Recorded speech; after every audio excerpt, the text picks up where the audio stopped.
What is obvious and on the surface of the great churn in Maharashtra is momentous enough and engrossing enough to make questions about the undercurrents that drove the swirling, shifting and repositioning of fluid power that has served to redefine the mystique around politics, in general, seem like quibbles.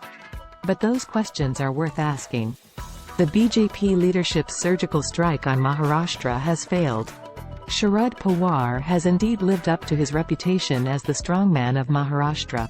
Far from going gentle into the good night of political retirement, Pawar has demonstrated his iron control over his Nationalist Congress party, put nephew and challenger for party leadership Ajit Pawar firmly in his place, determined the course of Maharashtra politics and, by thwarting the designs of the Modi-Shah duo atop the BJP, discredited their claim to political invincibility at the national level. Devendra Fadnavis claimed that the decision to form the government with Ajit Pawar's support was his own and not that of the party's central leadership.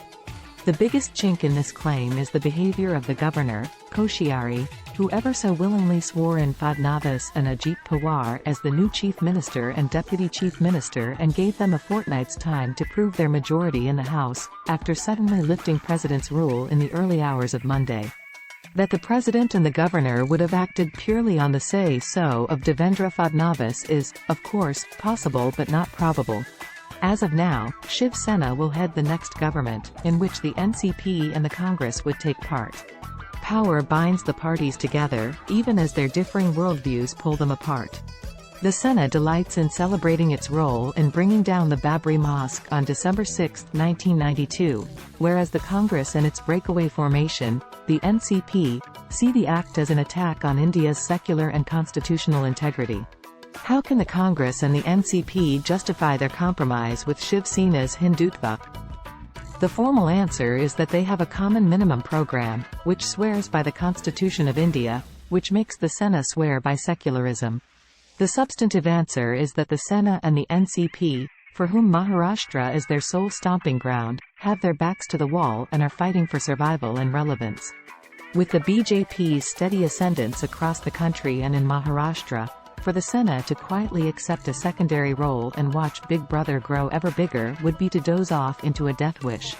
NCP leaders have been charged with assorted crimes, the Enforcement Directorate has come calling on them. They need access to the levers of power to shield themselves or stage a counterattack on ruling party leaders. It makes perfect sense for the two to get together. What of the Congress? Its principal challenge is to halt the BJP juggernaut.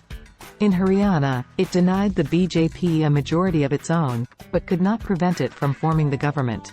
In Maharashtra, if it can do that with the help of the BJP's own former ally, it must allow the BJP to tighten its grip on India's polity or wrench loose an important state from its grip.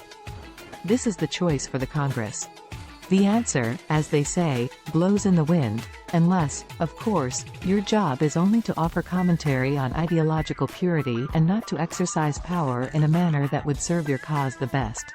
The downside for the Congress is that the SHINDE and the NCP will continue as relevant forces in Maharashtra, and the Congress would have to fight for its space combating with these parties, apart from with the BJP. The questions that beg for answers are: 1. What made Ajit Pawar decide he had the support of NCP MLAs to form a government with the BJP, and why did the BJP buy this bit of augmented reality? 2. What made him decide this assumption of support was pure hallucination or virtual reality? Was Ajit Pawar alone in taking these decisions, and are his gains from this misadventure limited, having some corruption cases dropped? And 3. How come the Supreme Court did not give Fadnavis more time for a floor test?